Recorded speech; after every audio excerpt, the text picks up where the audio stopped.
Mengapa Pujo? Ya, kita mulai Pak Ustaz. Assalamualaikum warahmatullahi wabarakatuh. Bismillahirrahmanirrahim. Alhamdulillahirabbil alamin. La ilaha illallah wahdahu la syarikalah. Lahul mulku wa lahul hamdu wa huwa ala kulli syai'in qadir. Asyhadu an la ilaha illallah wahdahu la syarikalah wa asyhadu anna Muhammadan abduhu wa rasuluh. Allahumma shalli ala Muhammad wa ala ali Muhammad kama sholaita ala Ibrahim wa ala ali Ibrahim fil alamin innaka Hamidum Majid.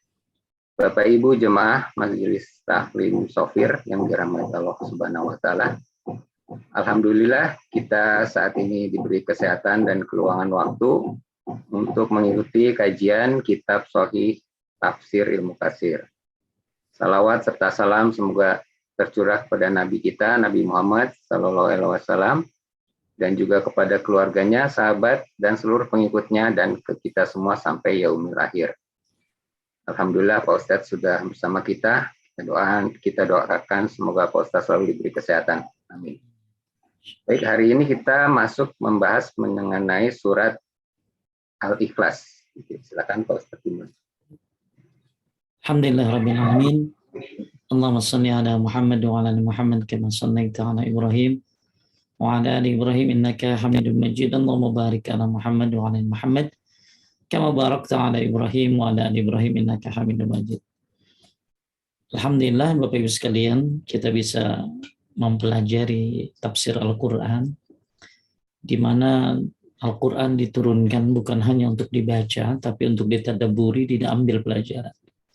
Kitabun anzalnahu ilaika mubarakan liyadabbaru ayatihi wa litazakkaru ulul albab. Kitab yang diturunkan oleh Allah penuh dengan keberkahan untuk ditadabburi dan diambil pelajaran bagi orang-orang yang berakal.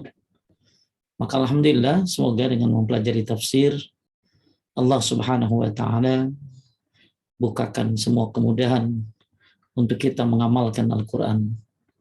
Membarokahkan waktu kita dengan membaca Al-Quran dan juga mudah-mudahan hati kita yang terkunci dibuka oleh Allah Subhanahu wa taala karena Allah berfirman afala yatadabbaruna al-Qur'ana am 'ala qulubin akfaluha. Kenapa kalian tidak tadabbur Quran? Apakah hati kalian dikunci? Mudah-mudahan Bapak Ibu dibukakan kunci, dibukakan hatinya oleh Allah Subhanahu wa taala. Bapak sekalian, muliakan Allah, saya akan share screen tafsir Ibnu Katsirnya.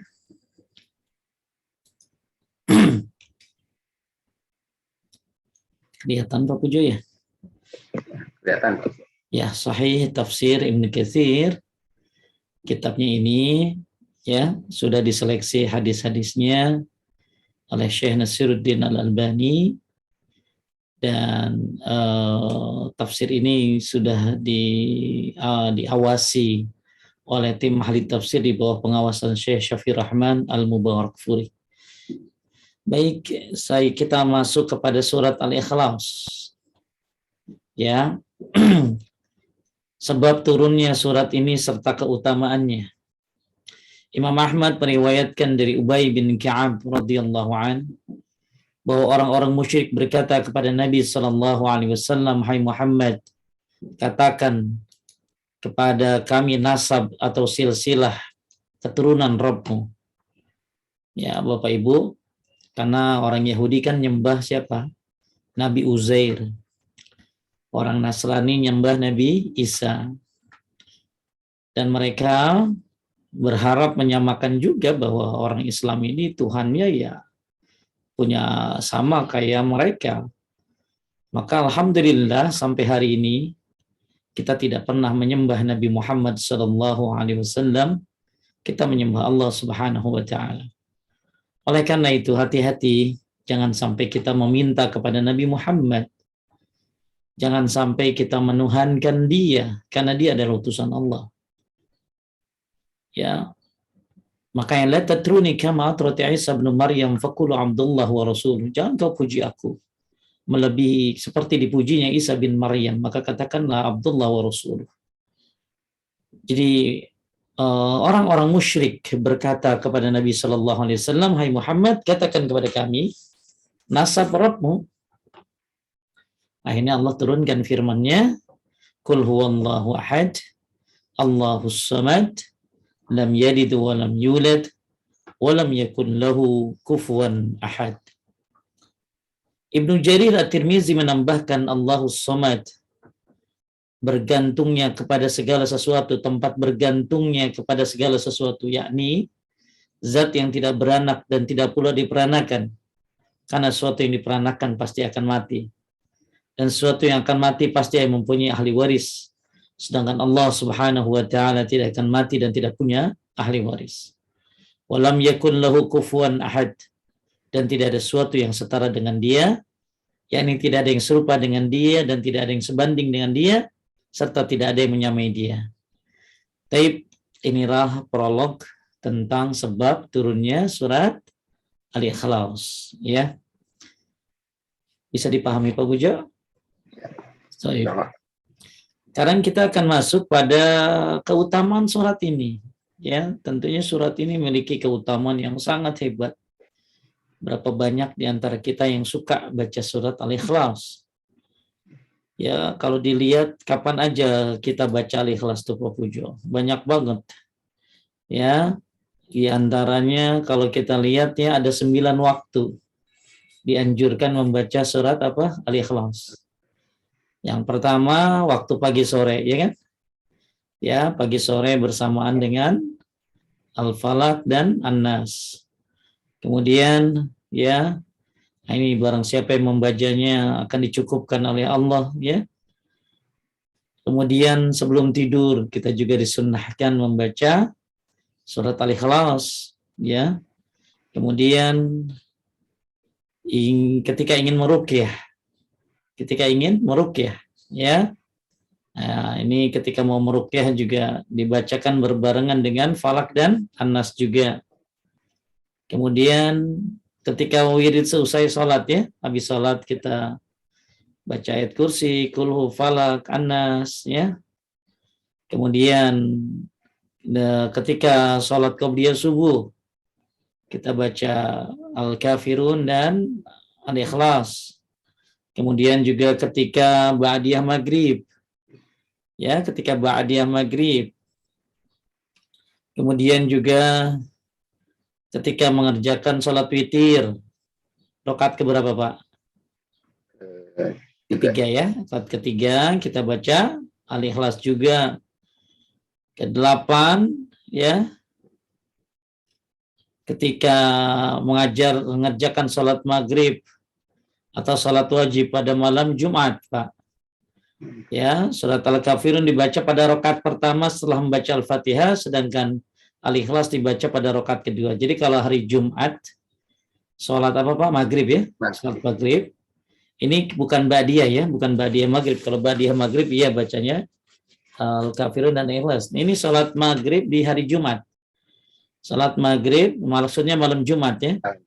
Ya, maka Nabi SAW biasa ketika sholat maghrib pada malam Jumat membaca Qul ya ayyuhal kafirun dan Qul huwallahu ahad. Kemudian ke-9, ketika sholat 2 rakaat di belakang makam Ibrahim. Ya, ketika kita lagi tawaf, ya. Habis tawaf Bapak Ibu 7 putaran, kemudian ke makam Ibrahim sambil baca wattakhidhu min maqami Ibrahim musalla, lalu salat 2 rakaat baca Al-Kafirun dan Al-Ikhlas, ya. Nah, ini waktu-waktu kita membaca Al-Ikhlas banyak banget tuh. Insyaallah Sudah pada hafal pasti orang-orang.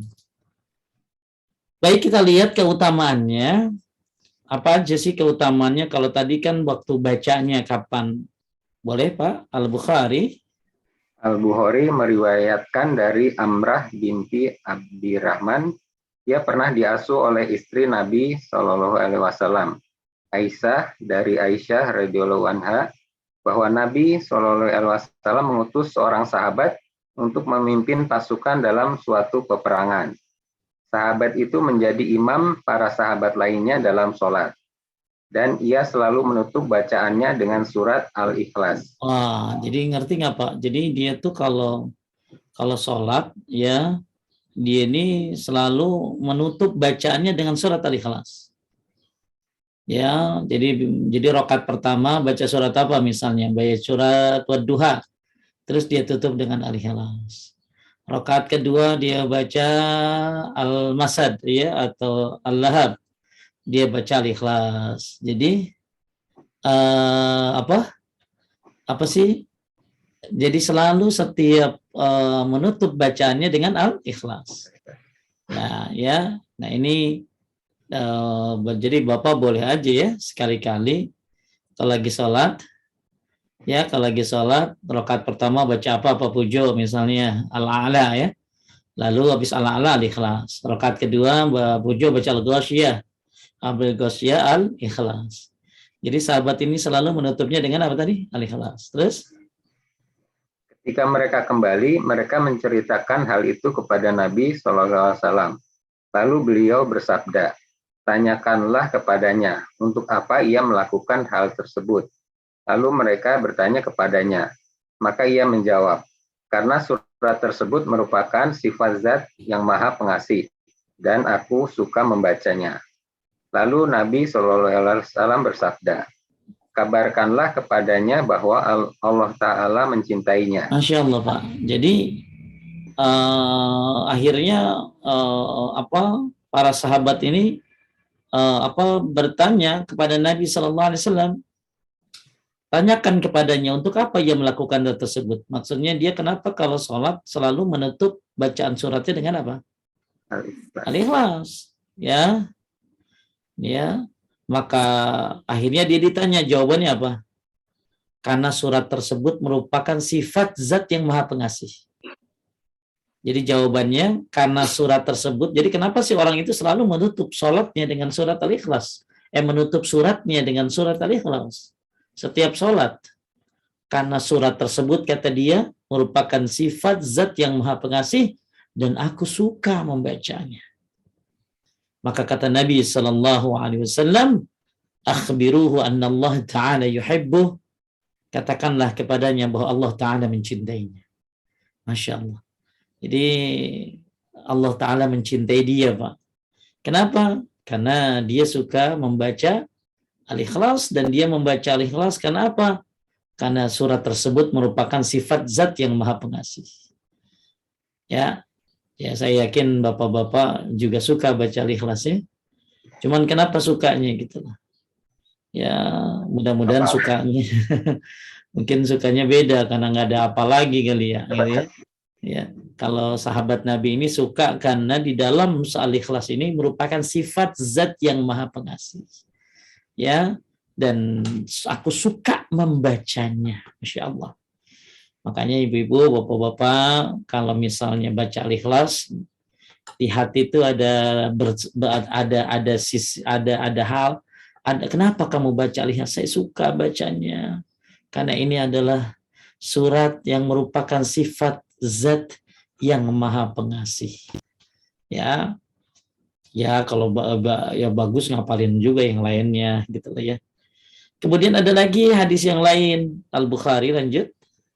Al-Bukhari meriwayatkan dalam kitab As-Shalah dari Anas radhiyallahu anhu, dia berkata, seorang laki-laki dari kaum Ansor menjadi imam dalam sholat mereka di Masjid Quba. Setiap kali dia membaca bacaan surat yang dibaca untuk mereka dalam sholat, maka ia selalu mengawalinya dengan surat Al-Ikhlas. Hingga ia selesai membacanya, kemudian ia membaca surat lain.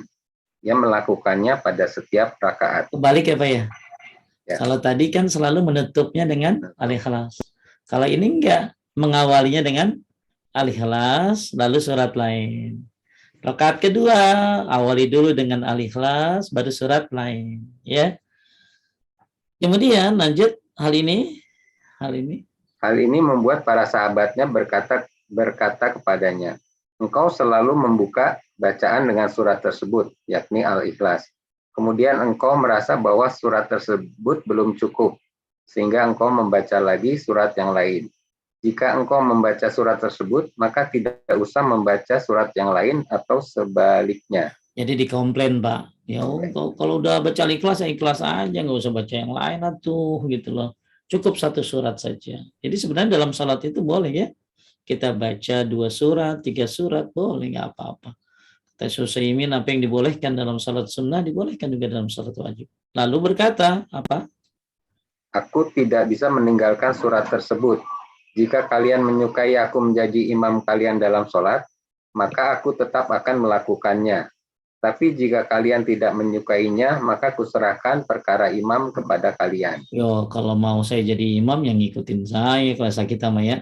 Kalau enggak ya cari imam lain gitu ya.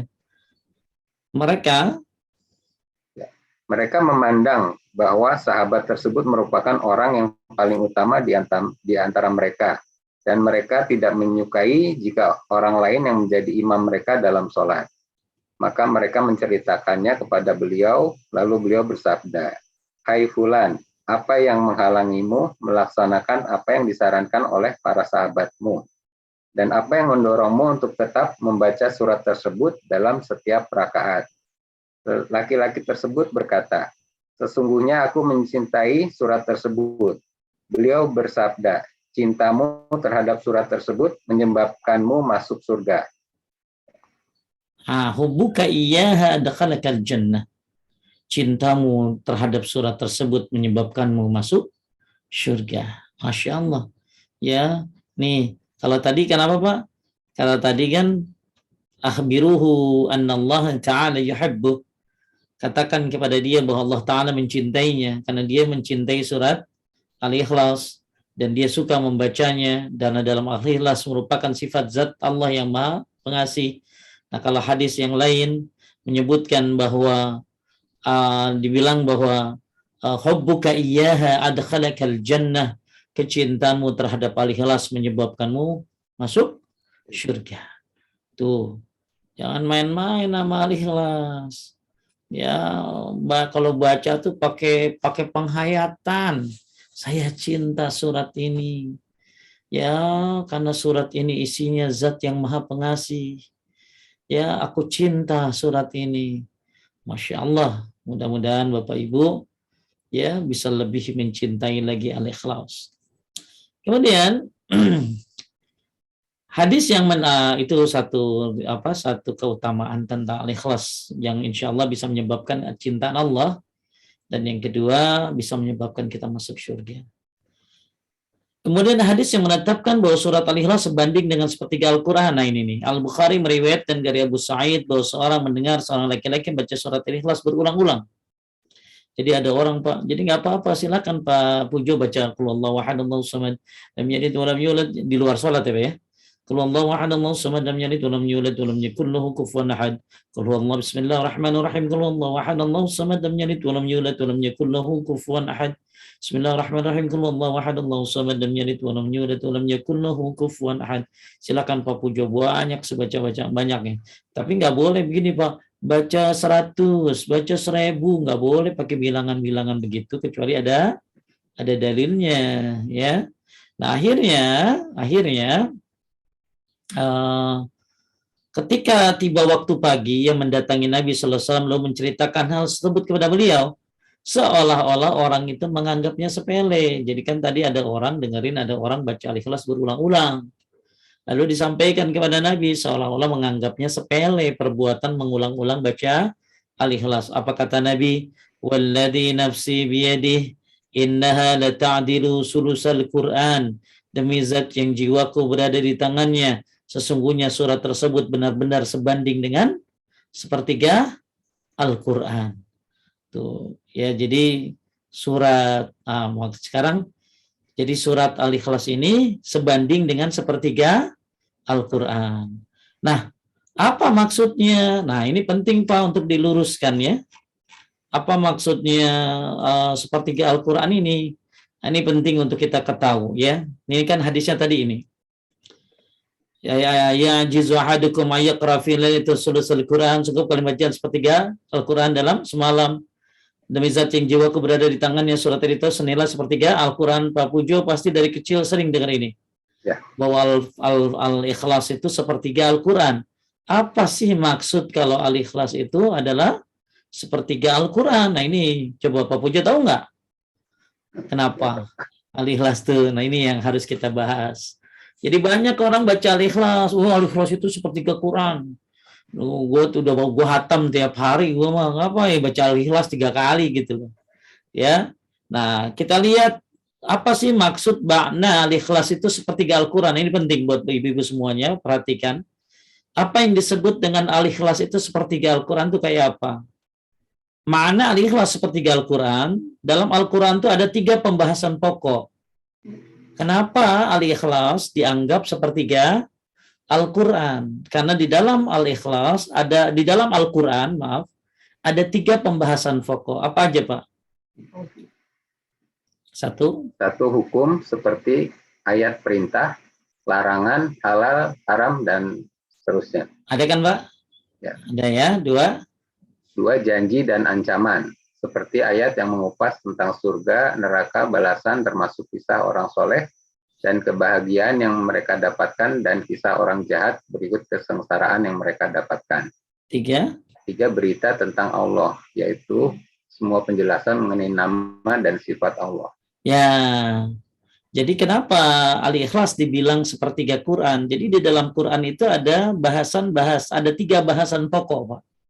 Yang pertama hukum, ayat perintah, larangan, halal, haram. 2 janji dan ancaman, cerita-cerita tentang orang-orang soleh, orang-orang durhaka. Nah, yang ketiga ini maksudnya, Pak, berita tentang siapa? Allah, yang semua penjelasan mengenai nama dan sifat Allah. Makanya kenapa Al-Ikhlas dibilang apa tadi? Sepertiga Al-Quran. Karena di dalam Al-Quran itu memang ada 3 bahasan pokok. Yang pertama hukum, yang kedua janji dan ancaman, yang ketiga berita tentang Allah. Nah, karena surat Al-Ikhlas murni membahas masalah apa tadi? Tauhid, bercerita tentang siapa Allah Ta'ala, maka kandungan makna surat ini menyapu sepertiga bagian dari Al-Quran. Jadi kenapa orang yang baca Al-Ikhlas seperti membaca sepertiga Al-Quran? Karena masuk dalam poin nomor berapa tadi? 3. Ya, berarti kalau yang baca Al-Ikhlas berarti ini membahas masalah yang nomor 3. Ya, jadi ada 3 bahasan pokok di dalam Al-Quran. Nah, Al-Ikhlas ini masuk ke nomor 3. Ya, makanya berarti baca Al-Ikhlas sepertiga Al-Quran. Ya, karena di dalam Al-Ikhlas kan ada masalah tauhid tentang Allah dan lain-lain. Kemudian sabda Nabi SAW senilai sepertiga Al-Quran dipahami sebagian ulama sebagai makna zahirnya. Mereka menyatakan bahwa surat Al-Ikhlas senilai sepertiga dilihat dari kandungan makna Al-Quran. Kan isi Quran adalah hukum, berita, dan tauhid, sementara surat Al-Ikhlas mencakup pembahasan tauhid sehingga dinilai sepertiga berdasarkan tinjuan ini. Ngerti ya, Pak ya? Ya. Jadi saya ulangi Bapak Ibu biar paham, dalam Al-Quran itu ada 3 bahasan pokok. Yang pertama hukum, 2 janji dan ancaman. Yang ketiga ada berita tentang Allah, tentang tauhid, sifat-sifatnya. Berarti poin nomor 3 ini adalah sepertiga Al-Quran nih. Makanya Al-Ikhlas kan berbicara tentang tauhid, tentang sifat Allah. Berarti bercerita tentang sepertiga Al-Quran, ya, yang nomor 3 ini. Makanya dibilangnya Al-Ikhlas ini sepertiga Al-Quran. Kemudian ada lagi yang bilang, ya,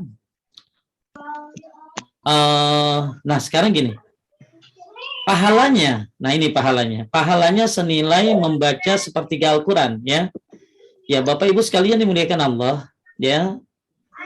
Kita sering lihat ya amalan-amalan mudah tapi pahalanya besar, betul? Ya, kita lihat misalnya umat Muhammad SAW diberi Allah Lailatul Qadar yang lebih baik dari apa? 3 bulan. Oh, belum saya ini. Belum saya apa? Ada yang bocor sebentar. Ayo.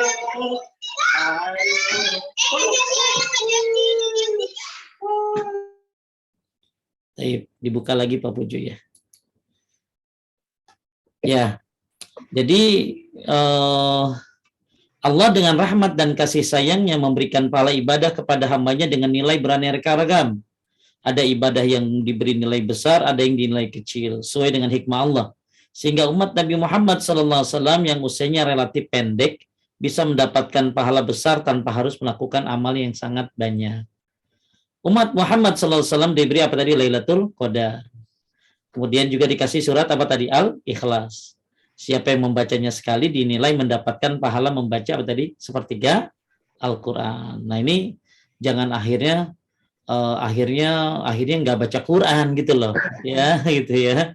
Nah kemudian, ini yang penting Pak. Senilai dalam pahala bukan senilai dalam amal. Nah beda ini Pak. Kayak sholat syuruk, kayak apa Pak? Salat habis subuh, salat syuruk, terus pahalanya kayak haji dan umroh. Ya akhirnya saya nggak usah umroh lagi ya. Saya nggak usah haji lagi, kan tiap hari saya udah sholat suruh, dapat haji dan umroh, itu pahalanya. Beda dengan amal. Orang yang sering sholat syuruk, yang dapat pahala haji dan umroh, bukan berarti menghilangkan kewajiban dia untuk haji. Kalau dia belum haji, dia harus haji kalau sudah mampu. Bukan berarti dia nggak usah umroh lagi. Karena saya ulangi Pak, senilai dalam pahala, bukan senilai dalam amal. Perlu dibedakan. Bedakan Pak? Senilai dalam pahala, bukan senilai dalam amal. Kami ingatkan agar kita membedakan antara al-jaza dengan al-idza. Apa itu al-jaza? Al-jaza itu artinya senilai dalam pahala yang dijanjikan. Al-idza artinya senilai dalam amal yang digantikan. Membaca surat Al-Ikhlas mendapat nilai seperti membaca sepertiga Al-Quran. Maknanya adalah senilai dalam pahala. Bukan senilai dalam apa Pak? Al-idza dalam amal. Ya, saya ulangi Bapak Ibu, Anda baca Al-Ikhlas, ya, pahalanya sepertiga Al-Quran. Ya, tapi bukan senilai dalam amal. Lain dong Pak, ada orang baca Al-Quran dari Fatihah sampai An-Nas, dari awal sampai akhir, ya tentunya ini amal kan. Makanya kalau bisa kita lakukan dua-duanya. Makanya kan kita habis sholat tadi, ada berapa waktu tadi? 9 waktu, 9. Kita baca Al-Ikhlas itu dalam 9 waktu itu tadi. Makanya kita dapat dua-duanya tuh, baca Quran dari awal sampai akhir, ya oke. Tapi kita juga baca Al-Ikhlas. Dalam habis sholat, pagi sore, sebelum tidur, lagi sholat witir, dan lain-lain yang 9 tempat tadi. Sehingga, misalnya gini Pak, ya. Jadi saya ulangi, bedakan antara senilai dalam pahala dengan senilai dalam amal. Ya, tentunya harus dibedakan. Orang yang baca Quran dari Al-Fatihah, kemudian dia baca Al-Baqarah, terus sampai An-Nas dia baca awal sampai akhir, tentunya ini juga bagian daripada amal yang harus kita kerjakan. Dan ini amal. Nah, kalau Al-Ikhlas 3 kali, itu pahala. Ya, dan senilai pahala bukan berarti senilai dalam amal. Intinya saya kalau suruh Bapak Ibu ya udah kerjain aja. Rajin-rajin baca Al-Ikhlas, bahkan boleh tadi diulang-ulang ya Pak ya. Boleh diulang-ulang baca Al-Ikhlas sebanyak-banyaknya, lagi ngapain? Ya sambil misalnya lagi umroh, sambil tawaf baca Al-Ikhlas yang banyak ya, atau sambil nunggu maghrib ke isya ibu-ibu baca Al-Ikhlas, boleh nggak apa-apa, silakan ya. Tapi jangan lupa juga baca Al-Quran dari awal sampai akhir, karena dari baca Al-Quran itu kan amal ya Pak ya.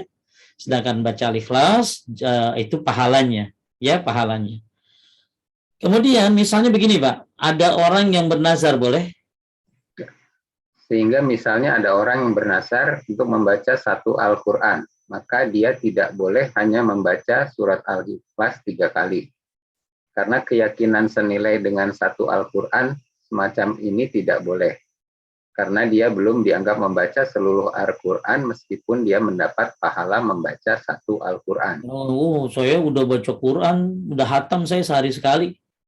Ya, Al-Ikhlas 3 kali beres. Kan banyak orang begitu tuh, suka malas begitu tuh. Ya, itu pahalanya. Kalau bacanya belum, paham? Itu pahala kamu, dapat pahala seperti baca Al-Quran. Tapi belum amalnya.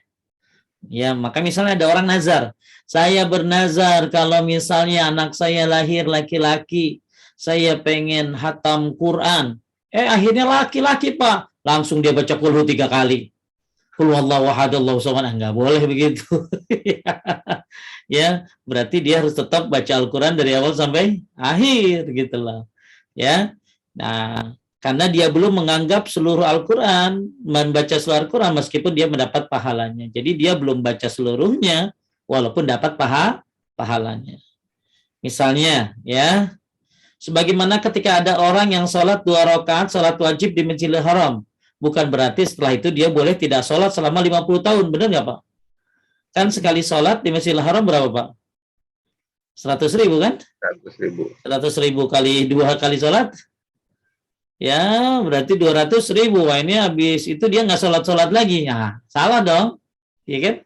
Habis pulang ke Indonesia lu kagak sholat lu. Gua kan mau dari Masjidil Haram 100.000. Ya, jadi gua nggak sholat lagi sekarang sampai 5 tahun. Ya error itu mau orang gitu loh. Ya, ini perbandingan ya. Jadi bukan berarti dia sholat di Masjidil Haram sekali sholat 100.000, akhirnya 5 tahun dia nggak sholat. Kenapa? Karena udah sholat di Masjidil Haram kan 100.000. Itu pahalanya bro. Kalau kewajibannya kau harus tetap kerjakan. Paham ya ibu-ibu ya? Oke, makin gampang deh tuh ya. Baik ya. Itu sedikit tentang bedanya pahala dengan amal. Kita masuk kepada tafsir Ibnu Katsir, hadis yang lain. Ini hampir sama tadi. Apakah salah seorang di antara kalian tidak mampu baca seperti Al-Quran dalam 1 malam? Maka hal itu mereka anggap berat sehingga mereka berkata, siapa di antara kami yang mampu melakukannya wahai Rasulullah? Maka beliau bersabda, Al-Ikhlas maksudnya Allah wahidus samad, itu sepertiga Al-Quran. Ini dalam pahala ya. Selanjutnya Pak, membacanya Menyebabkan masuk surga. Hadis lain menetapkan bahwa membacanya menyebabkan masuk surga. Imam Malik bin Anas meriwayatkan dari Ubaid bin Hunain. Ia berkata, aku mendengar Abu Hurairah radhiyallahu anhu berkata, aku berjalan bersama Nabi Shallallahu Alaihi Wasallam. Beliau mendengar seseorang membaca surat Al-Ikhlas. Maka Rasulullah Shallallahu Alaihi Wasallam bersabda, telah wajib baginya. Aku bertanya, apa yang telah wajib baginya? Beliau menjawab, surga. Hadis ini diriwayatkan oleh At-Tirmizi. Masya Allah ya, ini luar biasa Pak ya. Jadi Nabi mendengar seorang membaca Al-Ikhlas, maka Nabi bilang apa? Telah wajib baginya. Wajib apa? Apa yang telah wajib baginya? Maksudnya surga. Mudah-mudahan Bapak Ibu yang memang aktivis, bukan aktivis Al-Ikhlas kali ya, apa sih maksudnya? Sering baca Al-Ikhlas yang 9 waktu tadi, coba dipahami, dihayati. Karena kata Syekh Utsaimin begini Pak Pujo, ada 3 model orang ya. Yang pertama, dia nggak tahu keutamaan, dia nggak tahu keutamaan Al-Ikhlas, dia nggak tahu keutamaan Falak Anas, emang dia nggak menuntut ilmu ya, dia nggak tahu ini. Yang kedua, ada orang yang tahu Pak, keutamaan Al-Ikhlas tahu, Falak tahu, Anas tahu, tapi dia lalai membacanya. Ya lalai maksudnya jarang baca ya. Dia tahu tapi jarang bacanya. Yang ketiga, dia baca Pak, tapi hatinya lalai. Dia baca pagi sore dia baca Al-Ikhlas. Habis sholat dia baca Al-Ikhlas, sebelum tidur dia baca Al-Ikhlas. Ya, tapi hatinya nggak connecting gitu loh. Ya cuman mulut baca tapi hati nggak connecting. Jadi ada 3 manusia model. Satu nggak kenal al-ikhlas, nggak kenal keutamaan nih orang, kasihan harus menuntut ilmu dia. Yang kedua, orang ini tahu dia sudah belajar tapi dia dia lalai dalam membacanya. Dia jarang baca. Nah kalau yang ketiga, dia baca tapi hatinya yang kalau baca tuh yang nggak ada perasaan gitu Pak. Ya lewat aja. Ya baca subhanallah, gitu. Ya subhanallah, subhanallah, subhanallah, subhanallah. Jadi sambil dihayati. Taib, ya mudah-mudahan dengan rajin baca al-ikhlasnya Allah mudahkan pintu surga buat Bapak Ibu. Kemudian hadis lain tentang membaca surat Ikhlas berulang-ulang, Abdullah putra Imam Ahmad, lanjut Pak. Abdullah putra Imam Ahmad menceritakan dari Muaz bin Abdillah bin Kubaib dari ayahnya. Ia berkata, kami berada dalam gerimis dan kegelapan, menunggu Rasulullah SAW untuk sholat bersama kami. Lalu beliau keluar. Tiba-tiba beliau memegang tanganku seraya bersabda, bacalah. Aku terdiam. Kemudian beliau berkata, bacalah. Aku berkata, apa yang harus saya baca? Beliau bersabda, bacalah surat Al-Ikhlas serta surat Al-Mu'awwidzatain. Maksudnya apa? Falak dan Anas. Terus? Pada waktu petang dan pada waktu pagi sebanyak 3 kali, maka kamu diberi kecukupan setiap hari sebanyak 2 kali. Masya Allah. Bapak Ibu, ya enak loh hidup cukup ya Pak. Ya bukan banyak ya Pak ya, cukup ya. Mau umroh cukup, mau apa cukup, Masya Allah cukup. Ya Allah kasih kita kecukupan berapa kali? 2 kali. 2 kali. Ya apa tuh tadi baca apa tadi? Baca muawizat. Muawizat itu apa tadi? Kulhu, falak, anas. Itu namanya disebut al-muawizat. Kalau falak dan anas saja disebut muawwizatain. Kalau falak dan anas saja disebut apa? Muawwizatain. Ya, muawwizatain itu disebut apa? Falak dan anas tuh. Jadi kalau bapak-bapak baca muawwiz, kalau ada yang bilang muawwizat itu berarti kulhu falak anas. Tapi kalau muawwizatain berarti itu falak anas saja. Nah, siapa yang membacanya pagi dan sore? Ya, Al-Ikhlas 3 kali. Al-Falaq 3 kali, An-Nas 3 kali, maka Allah beri apa dia? Yakfika kulla yaumin marratain. Yakfika kulla yaumin marratain. Yakfika, Allah berikan kecukupan kulla yaum, setiap hari marratain 2 kali. Tuh, Allah kasih kita kecukupan 2 kali Allah. Apalagi, makanya Pak, kalau baca Kulhu Falak An-Nas tuh akan lebih hebat, lebih mantep kalau kita punya 3 komponen. 1 sumbernya dari Nabi. Ini zikir ini akan hebat kalau sumbernya dari Nabi. Ini dari Nabi bukan? Dari Nabi, bukan dari kiai, ini dari Nabi. Ya, 2, antara lisan dan hati itu connecting, Pak. Lisan baca, hati memahami. Yang ketiga, dia ngerti, paham maksudnya, maknanya. Maka ketika kita punya 3 komponen ini dalam berzikir, ini ajib luar biasa. Ya, bahkan lebih hebat lagi dengan keyakinannya yang ditambah dengan keyakinannya kepada Allah Subhanahu wa taala. Makanya siapa yang baca Qul Hu Falaq An-Nas 3 kali setiap pagi dan sore, ingetin tuh, ketika baca itu penuh penghayatan. Ya, maka Anda dicukupkan sehari 2 kali. Pak Pujo nambahin, Pak. Dalam hadis yang lain, yakfika kulli syai', maka bacaan itu mencukupi terhadap segala sesuatu. Pertanyaan saya, Pak Pujo, apa maksud dicukupkan di sini? Nggak ada yang tahu kan? Karena di sini nggak ada penjelasan. Ya, mudah-mudahan Pak, siapa yang baca Qul Hu Falaq An-Nas 3 kali setiap pagi dan sore, Allah cukupkan sehari 2 kali. Allah cukupkan apa dalam riwayat yang lain? Dicukupkan pokoknya dari segala sesuatu. Nggak tahu cukup apa. Mudah-mudahan dicukupkan untuk amalnya supaya husnul khotimah, ya kan? Mudah-mudahan dicukupkan ya untuk mendapatkan ridho Allah. Mudah-mudahan dicukupkan untuk bersama Nabi di surga Firdaus nanti. Mudah-mudahan dicukupkan ya Allah bisa berjumpa dengan Ramadan. Mudah-mudahan nggak ada yang tahu dicukupkan apa.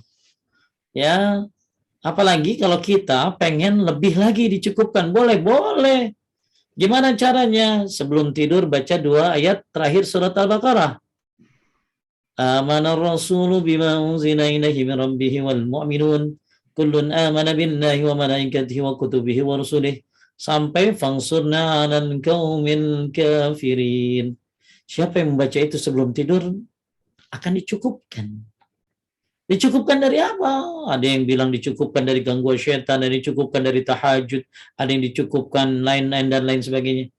Maka tuh udah 3 ya Pak ya? 3 ya? Kalau tadi kan dicukupkan 2 kali.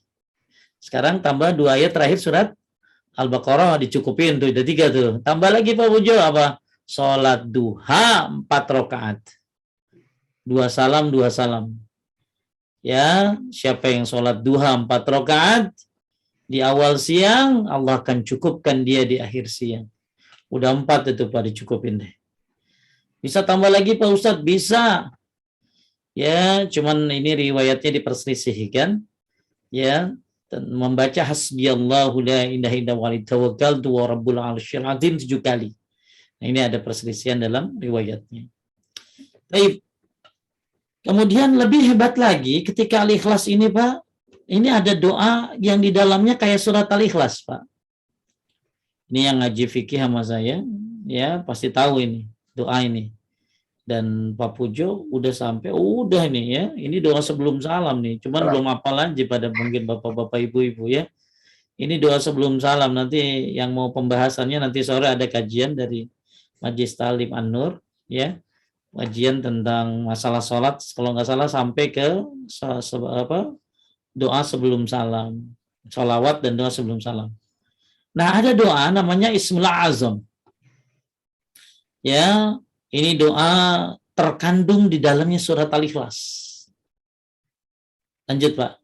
Hadis yang lain tentang doa dengan menggunakan nama-nama Allah Subhanahu wa taala terkandung dalam surat Al-Ikhlas. An-Nasai meriwayatkan ketika menafsirkannya dari Abdullah bin Buraidah dari ayahnya bahwa ia masuk masjid bersama Rasulullah SAW. Tiba-tiba ada seorang laki-laki sedang sholat lalu berdoa, Allahumma ini as'aluka bi anni asyhadu alla ilaha illallah asyhadu an la ilaha illallah Allahumma Alhamdulillah, Allahu somad lam yakul lahu kufuwan ahad. Ya Allah, sesungguhnya aku memohon kepadamu dengan menyatakan bahwa aku bersaksi kepada ilah yang berhak diibadahi dengan benar selain Engkau, yang Maha Esa, kepadanya bergantung segala sesuatu, yang tidak beranak dan tidak pula diperanakan, dan tidak ada sesuatu yang setara dengan Dia. Nih, jadi Nabi masuk masjid nih Pak, tiba-tiba ya. Nabi masuk masjid nih. Kemudian tiba-tiba ada seorang laki-laki yang lagi sholat. Lalu baca apa? Allahumma inni as'aluka bi anni asyhadu an la ilaha illa anta al-ahadus samad alladzi lam yalid wa lam yulad wa lam yakul lahu kufuwan ahad. Ini doanya kayak Al-Ikhlas kan? Ya. Ada lagi yang model begini, nama ini as'aluka ya Allah bi annakal wahidul ahad as-samadul ladzi lam yalid wa lam yulad wa lam yakul lahu kufuwan ahad an taghfira lizunubi. Ada lagi yang begitu tuh.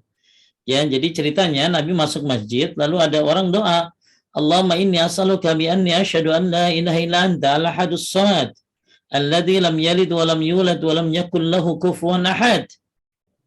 Apa kata Nabi? Maka beliau bersabda, walladzi nafsi biyadihi laqad sa'ala bi ismihil azam alladzi idza su'ila bihi a'ta wa idza du'iya bihi ajaba. Demi zat yang jiwaku berada di tangannya, sungguh ia telah meminta kepadanya dengan namanya yang maha agung, yang mana jika dia diminta dengannya maka dia akan memberi, dan jika dimohon dengannya maka dia akan mengabulkan. Nah, ini bagus Pak Pujo, kalau mau memulai doa mulai dulu dengan ini nih Pak. Ya, jadi ini bagus nih baca di kapan tadi sebelum salam.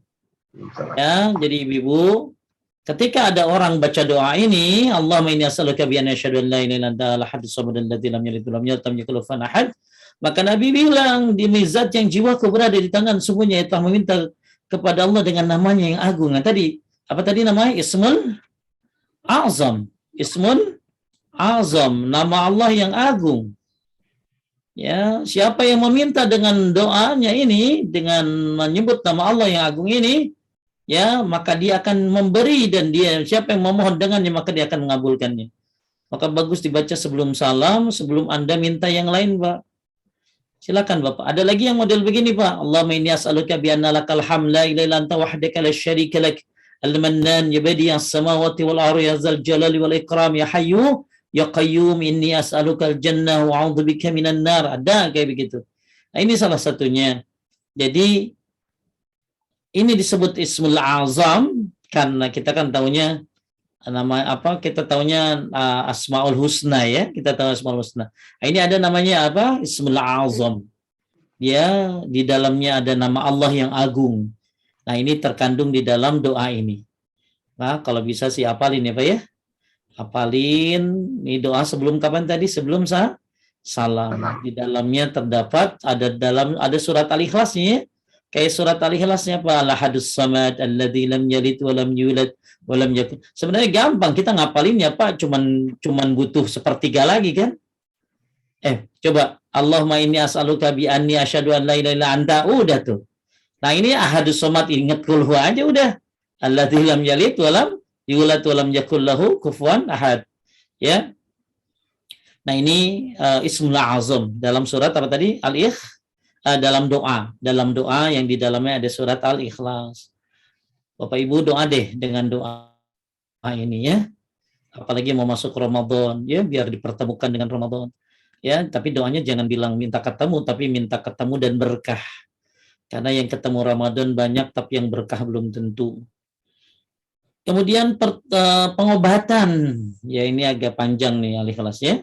Tapi insya Allah selesai. Pengobatan dengan wasilah surat Al-Ikhlas, surat Falak, surat An-Nas. Ini ruqyah nih Pak. Ya, ruqyah. Lanjut Pak. Al-Bukhari meriwayatkan dari Aisyah bahwa apabila Nabi SAW hendak pergi ke tempat tidur setiap malam, maka beliau merapatkan kedua telapak tangan beliau, kemudian meniupnya. Lalu beliau membaca surat Al-Ikhlas, surat Al-Falak, dan surat An-Nas. Kemudian beliau mengusapkan kedua telapak tangan beliau sebisa mungkin ke seluruh tubuh beliau.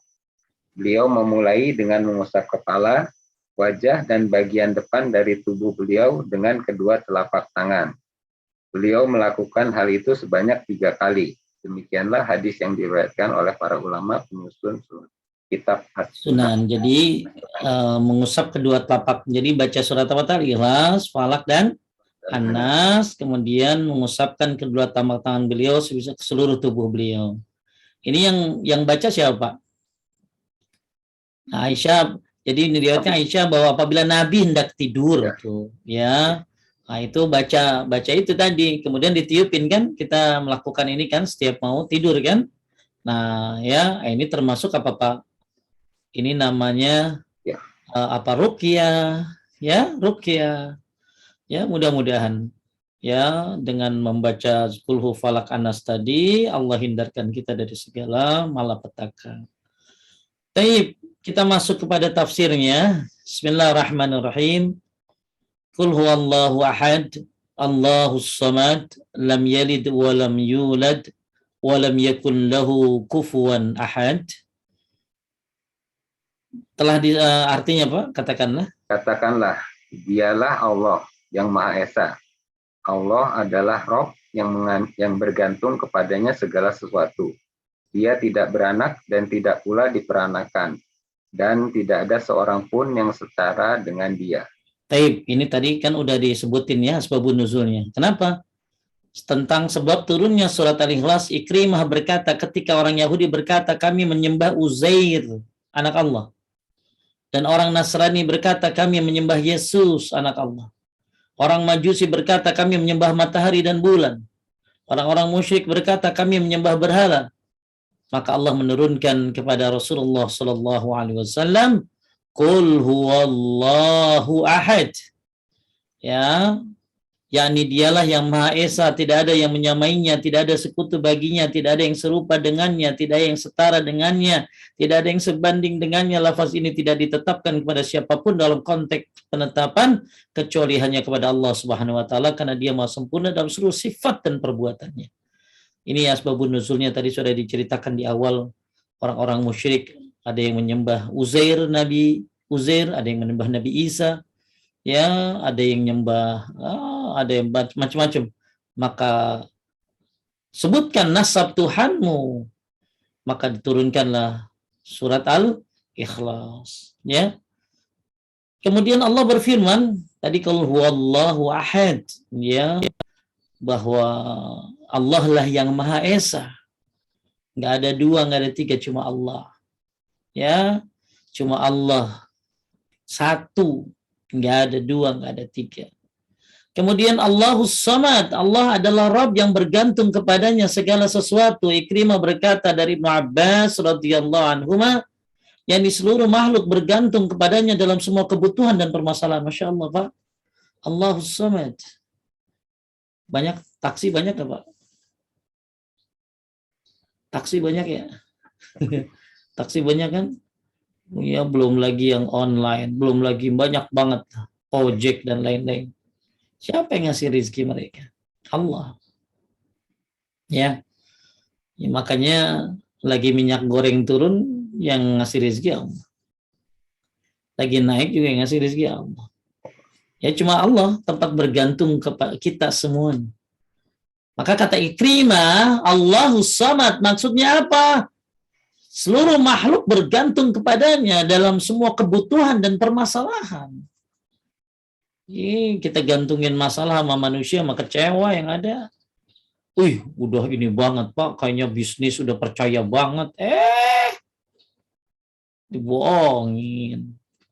Nah, makanya kita nggak boleh bergantung kepada manusia. Ya, bahkan ada ulama salaf, ada orang salaf mengatakan, kita mengingat-ingat manusia akan banyak menyakiti, tapi mengingat-ingat Allah akan banyak mengobati. Ya, maka Allah tempat bergantung semua makhluk dari segala kebutuhan dan permasalahan. Banyak hal-hal ajaib yang terjadi dalam hidup kita. Gak usah ibu tulis, ibu ingat aja hal-hal ajaib apa yang ada terjadi pada dirimu. Terlalu banyak. Ya, dan betapa banyak kita salah dalam menggantungkan hidup kita. Kita gantungkan kepada manusia akan banyak mengecewakan. Makanya kita penting untuk berusaha bisnis yang jujur, ya hasil kita berdoa agar Allah kasih kita yang terbaik. Allah lah tempat bergantung semua kebutuhan dan permasalahan makhluk. Maka kita disuruh banyak-banyak berdoa. Maka efek dari doa itu kan banyak, Pak Pujo. 1, dikabulkan. 2, disimpan di akhirat jadi pahala. Nanti ada orang bengong-bengong, pahalanya banyak banget. Kenapa? Itu doa kamu yang nggak dijawab.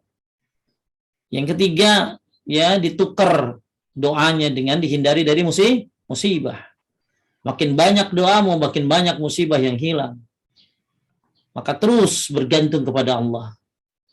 Ya, dengan kalimat apa, Pak? Hasbiyallah wa ni'mal wakil, atau hasbunallah wa ni'mal wakil, atau la haula wala quwwata illa billah. Lanjut, Pak Ali. Ali bin Abi Thalib berkata dari Ibnu Abbas radhiyallahu anhu, dialah pemimpin yang maha sempurna dalam kepemimpinannya. Dialah yang maha mulia, yang maha sempurna dalam kemuliaannya. Dialah yang maha agung, yang maha sempurna dalam keagungannya. Dialah yang maha penyantun, yang maha sempurna dalam penyantunannya. Dialah yang maha mengetahui, yang maha sempurna dalam pengetahuannya. Dialah yang maha bijaksana, yang maha sempurna dalam kebijaksanaannya. Dan dialah yang maha sempurna dalam segala macam kemuliaan dan kepemimpinannya. Dan dialah Allah Subhanahu wa ta'ala. Itulah sifatnya yang hanya pantas baginya. Tidak ada yang serupa dengan Dia dan tidak ada sesuatu yang sama dengan Dia. Maha suci Allah yang Maha Esa lagi Maha Perkasa. Ajib banget nih. Ya, kesempurnaan hanya milik Allah. Sempurnaan kepemimpinan, kesempurnaan kemuliaan, keagungan, ya, penyantunan dalam segala hal Allah memiliki keutamaan-keutamaan dan semuanya hanya milik Allah kesempurnaan. Makanya manusia disebut, kenapa Pak? Disebutnya manusia itu mal khata wan nisyan. Manusia itu banyak salah dan banyak lupanya. Karena kesempurnaan hanya milik Allah Subhanahu wa taala. Kemudian kita masuk kepada Maha Suci Allah dari memiliki anak.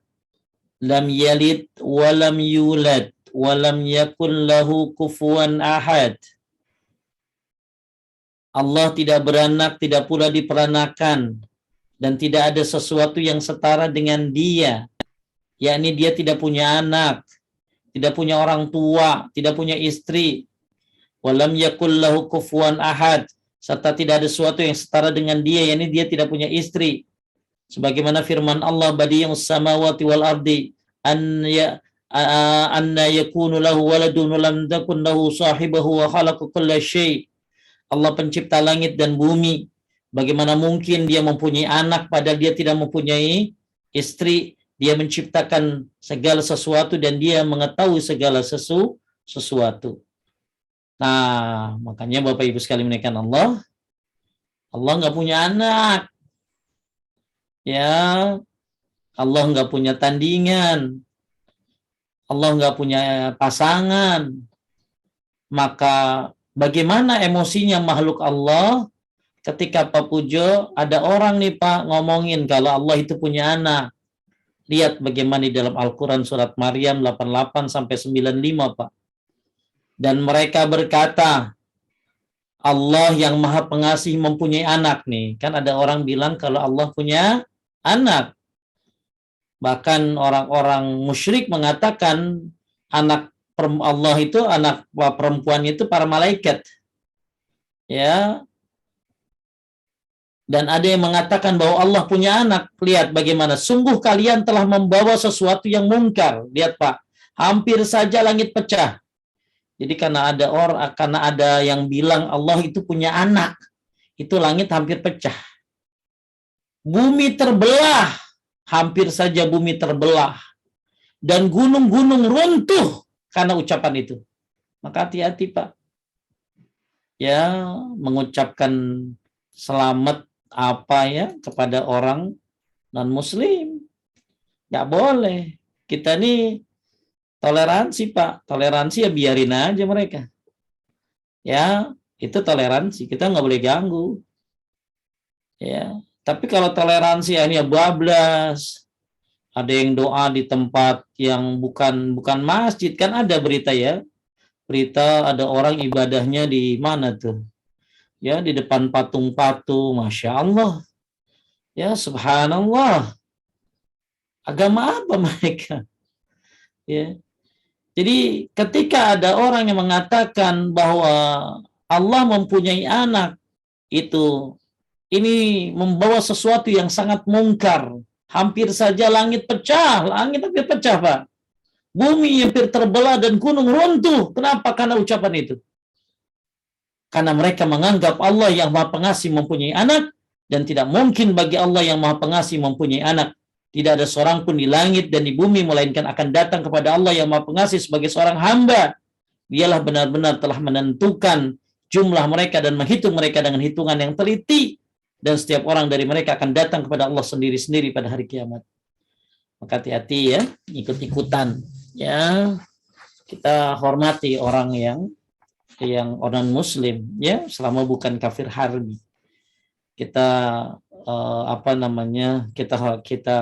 kita tidak mengganggu, akan tetapi kita juga jangan ikut-ikutan ya, mengikuti apa kebiasaan mereka. Karena ayat Al-Maryam, surat Maryam 8895 ini menjelaskan bahwa langit, bumi dan gunung itu emosi itu ya Pak. dengar kayak begitu tuh. Taib, dan ini ya juga satu ayat surat Al-Anbiya ayat 26 dan 7 ya, kemudian surat As-Saffat 158, 159, bahkan dalam Sahih Bukhari disebutkan la ahada asbaru ala adza sami'ahu minallah yaj'aluna lahu waladan wa huwa yarzuquhum wa yu'afihim. Masya Allah, artinya apa? Tidak ada seorang pun yang lebih sabar daripada Allah terhadap penghinaan yang didengarnya. Mereka membuat-buat baginya anak, sedangkan dia memberi rizki dan kesehatan. Nggak ada yang paling sabar kecuali Allah. Betul? Ya, maksudnya apa? Mereka menghina Allah. Dengan cara apa mereka menghina Allah? Dengan cara mengatakan kalau Allah punya anak. Tapi Allah kasih dia apa, Pak? Allah kasih dia rezeki, Allah kasih dia sehat. Insyaallah ya. Makanya Bapak Ibu sekalian yang dimuliakan Allah, nggak ada yang paling sabar kecuali Allah Subhanahu wa taala. Ada orang bilang Allah punya anak, tapi Allah kasih dia rezeki. Ya, Allah kasih dia juga kesehatan. Maka kita semuanya harus belajar tauhid. Jangan sampai kita menyakiti Allah Subhanahu wa taala. Jangan sampai kita menghina Allah Subhanahu wa taala dengan cara mengatakan Allah itu punya anak. Jangan ikut-ikutan dengan ucapan-ucapan yang bukan yang tidak disyariatkan. Ya. Kemudian ada satu lagi, satu hadis, ini penting juga. Lanjut Pak, ini hadis riwayatkan oleh Bukhari dari Abu Hurairah dari Nabi SAW, beliau bersabda, lanjut Allah Subhanahu wa taala berfirman, anak keturunan Adam telah mendustakan aku, padahal dia tidak pantas melakukan itu. Dan dia mencaci aku, padahal dia tidak pantas melakukan itu. Adapun pendustaannya kepadaku, maka ialah ucapannya. Dia tidak akan menghidupkanku kembali seperti halnya dia menciptakanku pertama kali. Padahal penciptaannya pertama kali tidak lebih mudah bagi aku daripada menghidupkannya kembali. Ini orang yang ngapain, Pak? Ini orang yang mendustakan. Jadi ada yang mendustakan Allah dan ada yang menghina Allah. Siapa orang yang mendustakan Allah? Yaitu orang yang nggak percaya bahwa nanti akan ada hari kebangkitan. Lanjut. Adapun caciannya terhadap aku ialah ucapannya, Allah mempunyai anak, padahal aku Maha Esa, tempat meminta segala sesuatu. Aku tidak beranak dan tidak pula diperanakan, dan tidak ada sesuatu yang setara dengan aku. Jadi manusia itu ada yang suka mendustakan Allah dan ada manusia yang suka mencaci Allah. Siapa orang yang mendustakan Allah? Ketika orang itu tidak percaya tentang hari kebangkitan, bahwa manusia akan dibangkitkan kembali. Padahal menciptakan yang sudah ada itu lebih mudah daripada pertama kalinya. Siapa yang mencaci Allah, itu yang mengatakan bahwa Allah punya anak. Ya, ini hati-hati. Ya, kadang-kadang ini rame kalau lagi Desember kan Pak. Ya, ya ada aja tuh orang-orang ya Islam yang sekuler ya, yang coba-coba nyari cara ya, kan Allah ngucapin ini sama Nabi Isa, padahal kalau dilihat itu ucapan nggak ada ahli tafsir gara-gara ayat itu menjadikan dalil bahwa itu boleh ngucapin kan ya, bahkan itu dalil kalau apa, kalau Isya itu adalah makhluk Allah Subhanahu wa taala, hamba Allah. Ya. Taib, inilah pembahasan surat Al-Ikhlas. Banyak lagi yang bisa dibahas, tapi alhamdulillah garis besarnya sudah.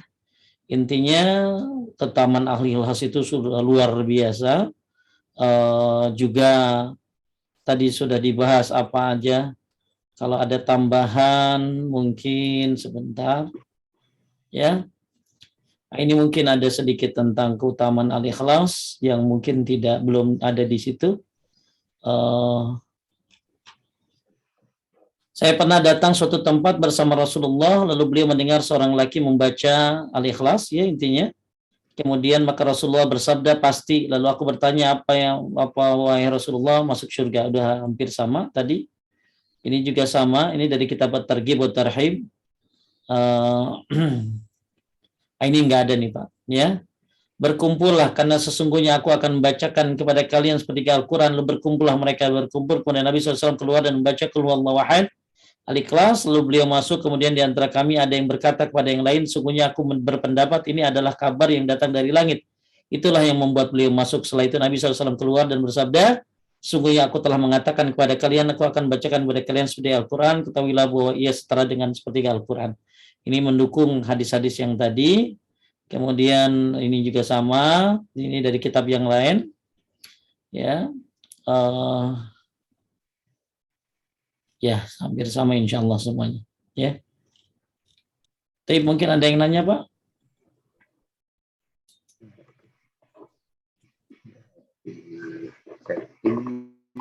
Belum ada yang nanya Pak.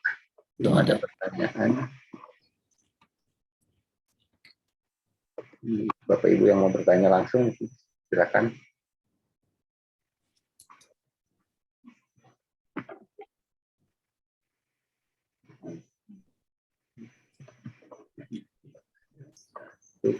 Ada satu masuk. Assalamualaikum warahmatullahi wabarakatuh. Izin bertanya, berapa kali baca surat Al-Ikhlas, Al-Falaq, An-Nas sebelum tidur? Jazakallahu khairan. 3 kali, ya, 3 kali, kemudian usap ke seluruh tubuhnya. Ya, lanjut. Assalamualaikum Ustaz. Pernah saya berselisih dengan atasan. Ketika saya berkata bahwa semua atas izin Allah, gugur daun dari pohonnya saja atas pengetahuan Allah. Tiba-tiba atasan marah-marah dan berkata, jangan bawa-bawa nama Allah. Apakah atasan saya ini tergolong menghina Allah? Kebetulan atasan saya seorang muslim, tetapi bersikir. Ya, dia nggak punya ilmu ya. Banyak orang muslim yang katanya haji, yang rajin zikir, yang rajin sholat, tapi nggak ngerti tauhid. Ya, banyak seorang muslim yang dia taat dalam ibadah, tapi lemah dalam masalah akidah. Maka Bapak Ibu sekalian yang dimuliakan Allah, hendaklah Bapak dan Ibu memperdalam akidah. Karena amal kita, kata Ibnu Qayyim, sedikit. Amal kita yang sedikit itu bisa naik gara-gara akidah yang bagus. Dan amal orang yang banyak bisa runtuh karena akidah yang buruk. Ya, maka akidah ini adalah fondasi. Ya, maka belajarilah akidah. Di antaranya pelajaran akidah adalah tauhid. Nah, ketika ada orang jangan bawa-bawa Allah, ya emang bawa apa jadinya Pak? Jadi bawa siapa sih saya gitu? Kita semua ciptaan Allah, kita semua akan kembali kepada Allah, ya. Dan yang Ibu sebutkan tadi daun-daun dan lain sebagainya itu kan memang Allah mengetahui, ya. Sampai daun-daun jatuh kemana pun Allah tahu, ya. Allah khabirum bima ta'malun, Allah maha mengetahui. Jadi kalau dibilang apakah atasan Ibu menghina Allah, sepertinya dia mungkin ya bodoh ya. Mudah-mudahan dapat hidayah untuk menuntut ilmu. Bismillah Ustadz, izin bertanya, bolehkah membaca doa Ismul Azam setiap sujud terakhir sebagai mukadimah doa? Dan bolehkah membaca sholawat saat sujud sebelum berdoa? Kalau bacanya sebenarnya itu hadisnya itu bukan lagi sujud ya Pak ya. Itu sebelum salam doanya. Tapi kalau Ibu mau baca lagi sujud ya boleh-boleh aja. Cuma masalahnya doa Ibu lagi sujud itu kan bagusnya tuh sujud itu kan sama panjangnya gitu. Jangan sampai sujud terakhir lebih lama daripada kedua, ketiga, dan keempat. Nggak boleh ya. Jadi harusnya sujud itu sama dan doa itu ya setiap sujud. Jadi kalau mau baca ya boleh-boleh saja. Cuman doa itu sebenarnya adalah doa sebelum salam. Ya, sedangkan doa sujud juga banyak yang dibolehkan. Kemudian kalau pertanyaan yang sangat bolehkah baca sholawat? Boleh ya. Syekh Utsaimin membolehkan membaca sholawat dalam sujud. Membaca sholawat dalam sujud karena sholawat itu kan doa ya. Sholawat itu doa, maka Anda berdoa dalam sujud, membaca sholawat dibolehkan. Lanjut. Ini tadi yang terpotong tadi Pak. Kebetulan atasan saya seorang muslim tetapi bersikir yang bukan tuntunan Rasulullah. Hari-hari Krishna, hari-hari Rama. Ini tadi. Kita lanjut. Bismillah Ustadz, apakah boleh membaca Al-Ikhlas sholawat tanpa punya wudhu? Nggak apa-apa, baca Quran nggak wudhu aja nggak apa-apa. Ya, baca Quran aja nggak wudhu nggak apa-apa. Ya, lanjut. Assalamualaikum Ustaz, izin bertanya. Saya selama ini membaca surat Al-Kafirun rakaat pertama dan Al-Ikhlas di rakaat kedua setiap sholat rawatib. Nggak boleh kalau setiap sholat rawatib. Ya, jadi kalau sholat sunnah rawatib, ibu biasain kuliah kulhu setiap sholat sunnah rawatib itu nggak boleh. Ya, jadi harus ada beberapa hal yang memang boleh dirutinkan. Seperti apa, Pak? Seperti habis ba'diyah maghrib, tadi kan udah ya. Ba'diyah maghrib itu baca kuliah kulhu, qobliyah subuh, kuliah kulhu, sholat witir, rakaat kedua, ketiga kuliah kulhu, di makam Ibrahim kuliah kulhu, itu sunnah. Tapi kalau setiap sholat sunnah rawatib, kuliah kulhu, itu nggak boleh. Ya, jadi apa Pak Ustadz kalau saya sholat qobliyah duhur ya apa aja. Ya, nggak usah kuliah dan kulu bebas apa aja ya, apa aja. Tapi kalau sekali-kali kuliah dan kulu ya nggak apa-apa juga. Cuman jangan akhirnya sholat rawatib pasti bacanya kuliah kulu ya jangan. Ya, yang ada yang pasti yang disunnahkan, ada yang bebas. Yang bebas ya bebaskan, yang sunnah ya kerjain kayak tadi. Qobliyah subuh, ba'diyah maghrib, salat sunnah tawaf, salat sunnah witir, nah itu bagus baca kuliah dan kulhu. Ya, lanjut. Masih ada. Apakah bisa setiap salat sunnah rawatib baca? Nggak boleh tadi udah ya. Lanjut. Assalamualaikum warahmatullahi wabarakatuh Pak Ustadz. Ada yang menyampaikan saat sholat witir terakhir itu yang dibaca surat An-Nas dulu baru terakhir surat Al-Ikhlas. Surat apa tadi? Anas dulu. Ada yang menyampaikan saat sholat witir terakhir itu yang dibaca Anas dulu baru terakhir, salah. Jadi gini, kalau sholat witir itu yang 3 rakaat itu bacanya apa? Yang 3 rakaat itu baca la'ala, yang pertama sabbihisma rabbikal a'la, yang kedua kuliah, yang ketiga al-ikhlas. Tapi dalam riwayat lain ada yang menganggap riwayatnya lemah, ada yang menganggap riwayatnya lemah tapi tidak terlalu parah, masih ada yang membolehkan. Dan di mazhab Syafi'i ini diamalkan, yaitu membaca rakaat ketiga al-Ikhlas, Falak dan An-Nas. Jadi kalau ada yang bilang baca An-Nas dulu baru terakhir al-Ikhlas, ya dia di rakaat terakhir ya, nah, itu salah, dia menyelisih sunnah tuh.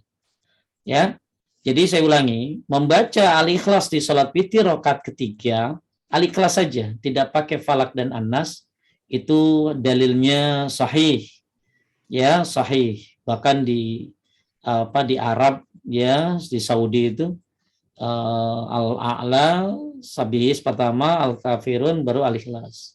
Tapi ada juga riwayat di rakaat ketiga itu baca Al-Ikhlas, Falak dan An-Nas. Itu Al-Ikhlas, Falak dan An-Nas. Masalah riwayatnya dari Aisyah. Boleh juga ya, walaupun ada ulama ikhtilaf tentang hadisnya. Di mazhab Syafi'i dan Malik setahu saya itu dipakai setiap salat witir rakaat keberapa tadi? Ketiga, Al-Ikhlas, Falak dan An-Nas. Bukan An-Nas, Falak, Al-Ikhlas, bukan, salah. Ya, nggak sesuai sunnah kalau begitu. Lanjut. Assalamualaikum Ustaz. Afwan mau tanya apa ada dalilnya setiap habis sholat subuh baca surat Al-Ikhlas 10 kali bersama zikir-zikir yang lain? Nggak ada dalilnya. Yang ada baca Al-Ikhlasnya bebas 10 kali Pak. Tapi bukan habis sholat apa tadi? Subuh. Ya, ada riwayat bahwa salah satu cara mendapatkan rumah di surga adalah dengan membaca Al-Ikhlas berapa kali? 10 kali ya. Ya, jadi ada lagi? Assalamualaikum. Pencerahan dalil yang mengatakan bahwa sembahyang di Masjidil Haram maka itu dapat pahala sholat 500.000 kali. Apakah bisa kebayar bila yang lalu-lalu tidak sholat? Bukan 500.000, 100.000.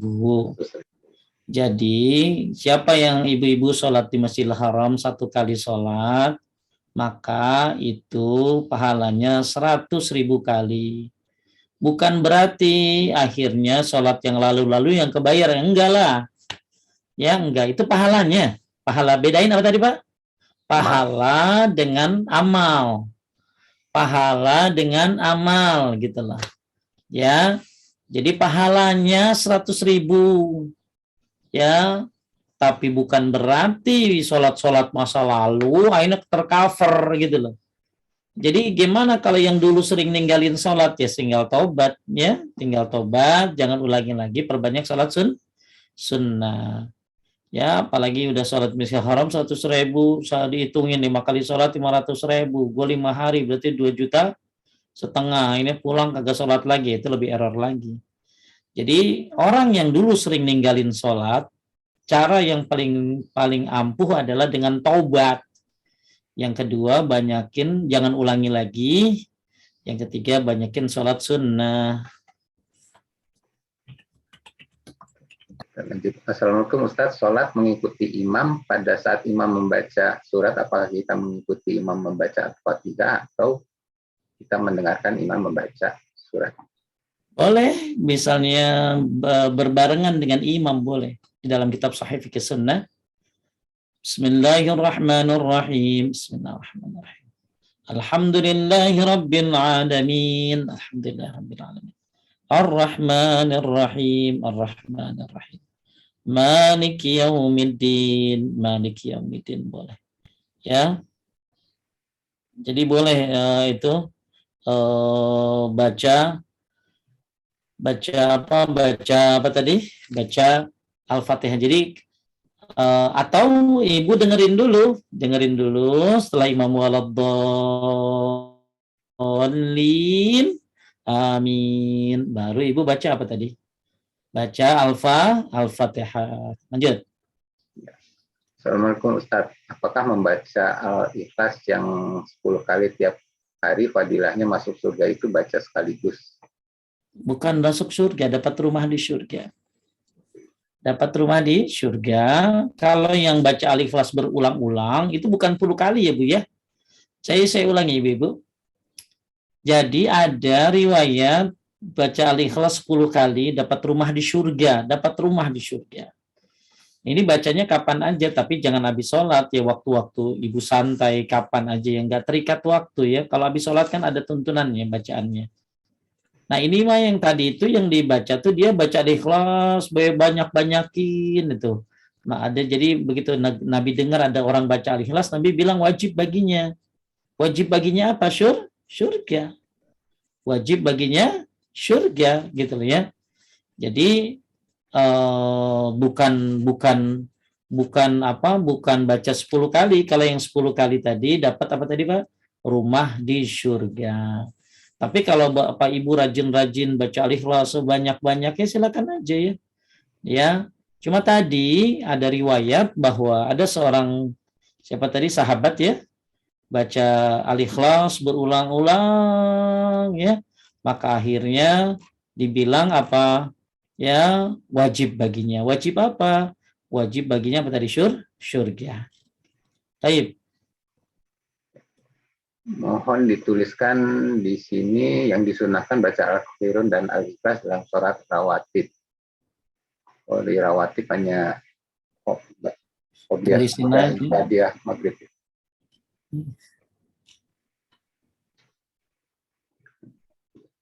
Assalamualaikum Ustaz, apakah baca Ismul Azam sebelum salam itu dilakukan setelah baca doa berlindung dari 4 perkara atau setelahnya? Ya, setelah itu ya. Setelah baca itu Pak, setelah baca Allahumma inni a'udzubika min adzabi jahannam wa min adzabil qabri wa min fitnatil mahya wal mamat wa min syarri fitnatil masihid dajjal, baru baca Ismul A'zam ya. Lanjut. Jadi yang Fatihah tadi saya ulangi ya. Jadi imam baca Fatihah, ibu boleh ikut baca. Ya. Tapi kalau saya lebih suka diem. Setelah imam selesai baca Al-Fatihah, baru baca Al-Fatihah setelah aminnya. Kemudian yang tadi, silakan baca Al-Ikhlas sebanyak-banyaknya. sebanyak-banyaknya, ya mudah-mudahan Allah kasih surga. Nah, kalau baca 10 kali boleh, ada dalilnya juga. Ya, dapat apa tadi? Rumah di surga. Lanjut. Pak Ustadz, umroh yang dibimbing oleh Ustadz di travel haji, umroh apa? Itu. Apa ya? Itu mah tanya ke ini aja, ke ini ya, Bu, ke Bu Ica ya. Tanya Japri aja kalau itu mah ya. Lanjut. Ya. Kalau baca ini sebelum salam, bolehkah Ustadz? Allahumma inni as'aluka ya Allah, al-ahad, bisoman, al-ladzi lam yalid wa lam yulad, lam yakul lahu kufuwan Tentang film di Dunubi, kantor Gawuraim. Ini sama. Cuman ini bukan Asmaul Azam. Ini buat ngampunin dosa. Ya, jadi kalau yang Asmaul Azam itu ada dua ya. Yang tadi, yang satu lagi adalah Allahumma inni as'aluka binalakal hamda illa anta wahdaka la syarika lak al-mannan ya badi'as samawati wal ardi ya zal jalali wal ikram ya hayyu qayyum inni as'aluka, itu sama Asmaul Azam. Kalau yang tadi yang di sini adalah apa tadi? Allahumma inni as'aluka apa? Ya, Allahumma inni as'aluka ya Allah la ilaha illa anta al-ahadus samad alladzi lam yalid walam yulad walam Allahumma inni as'aluka bi anni asyhadu an la ilaha illa anta al-ahadus samad lam yalid walam yulad walam yakul lahu kufuwan ahad. Ini kalau ini apa? Kalau ini jadi Asmaul Azam itu ada dua ya. Kalau di yang saya tahu, yang salah satunya di yang tadi ini yang paling simpel ini. Jadi kalau yang Allah maini as'aluka ya Allah bi anna ya Allah maini as'aluka ya Allah ya al-ahadus samad alladzi lam yalid wa lam yulad wa lam yakul lahu kufuwan ahad antaghfira lidzunubi innaka antal ghafurur rahim, itu juga doa sebelum salam. Nabi bilang apa? Allah mengampunimu, Allah mengampunimu, Allah mengampunimu. Ya, jadi boleh baca apa tadi? Baca yang doa ini. Itu termasuk sunnah. Ya, termasuk sunnah, bagus diamalkan. Cuman kalau yang Asmaul Azam bukan ini. Yang kalau Ibu Laila tanya ini adalah doa supaya, jadi Nabi begitu dengar orang baca doa itu, Nabi bilang apa? Allah mengampunimu, Allah mengampunimu, Allah mengampunimu. Kemudian, Assalamualaikum Ustaz, adakah surat-surat tertentu yang dibaca untuk sholat sunat tahajud, hajat, atau duha, dan lain-lain, atau doa-doa tertentu yang dibaca? ya baik, perhatikan. Untuk sholat hajat itu hadisnya lemah sekali, nggak usah diamalkan. Sholat hajat itu hadisnya lemah sekali, nggak usah diamalkan. Kalau tahajud jelas lah, ya. Tahajud baca apa? Ya Ibu paling panjang, kalau lebih panjang lebih bagus dong. Nabi baca Al-Baqarah, An-Nisa, Al-Imran dalam satu sholat. Jadi kalau sholat tahajud Ibu lebih panjang lebih bagus. Ya, kalau duha nggak ada tuntunan, bacaannya. Apa aja terserah. Ya, nggak bukan waduha ma wasyamsi waduha, itu hanya pendapat saja dari ulama. Akan tetapi tidak ada dalilnya kalau sholat duha baca waduha ma wasyamsi waduha. Berarti kalau nggak ada, berarti apa? Bebas. Bacaannya terserah Bapak Ibu apa saja. Ya, sholat duha. Jadi tahajud makin banyak bacanya makin bagus. Ya, kalau bisa 100 ayat ya Pak. 100 ayat. Ya, 100 ayat. Sekali tahajud 100 ayat. Itu bagus, paling bagus itu. Kemudian kalau sholat duha bebas bacaannya, kalau sholat hajat hadisnya lemah sekali. Lanjut. Assalamualaikum, izin bertanya. Apabila mengerjakan sholat witir hanya 1 rakaat sebelum tidur, surat yang dibaca Al-Ala atau Al-Ikhlas? Bebas, nggak ada Al-Ala, nggak ada Al-Ikhlas, bebas. Malah Nabi pernah baca 1 surat kalau nggak salah Pak. Dalam riwayat, Nabi pernah baca apa tadi? 1 surat. Ya, maksudnya 1 surat panjang gitu loh ya. Jadi kalau Ibu cuma witir 1 rakaat, bacaannya bukan Al-Ala, bukan Al-Ikhlas, bebas. Al-Ala dan Al-Ikhlas ini dan Al-Kafirun itu untuk yang 3 rakaat. Kalau yang 1 bebas, apa saja. Lanjut. Pak Ustadz, jadi sholat witir itu tidak boleh membaca surat Al-Ikhlas, Al-Falah, dan An-Nas ya? Ya, salah lagi. Bukan. Jadi, kalau Ibu lagi sholat witir, misalnya 3 rakaat misalnya ya, boleh aja Ibu baca surat apa tadi, Al-Ikhlas, Falak, An-Nas, boleh. Ya, cuma ya ganti-ganti. Cuman yang sunnah itu rakaat pertama baca apa tadi? Sabbihis. Rakaat kedua baca Al-Kafirun. Rakaat ketiga Al-Ikhlas saja. Tapi pendapat yang lain, Al-Ikhlas, rakaat ketiga itu baca Al-Ikhlas, Falak, dan An-Nas. Jadi boleh dua-duanya ya, boleh dua-duanya. Saya ulangi, bagi ibu-ibu yang sholat witir 3 rakaat, maka yang sunnah itu baca 1 surat Al-A'la. Kedua, surat Al-Kafirun, rakaat kedua. Rakaat ketiga Al-Ikhlas saja. Atau rakaat ketiga itu Al-Ikhlas, Falak, dan An-Nas. Ya, itu. Lanjut. Assalamualaikum Ustadz, bila baca Al-Ikhlas 10 kali dihadiahkan untuk almarhum ibu saya. Nggak boleh, nggak ada dalilnya. Ya, nggak ada dalilnya kirim-kirim begini. Jadi kalau orang tua yang sudah mati didoain aja.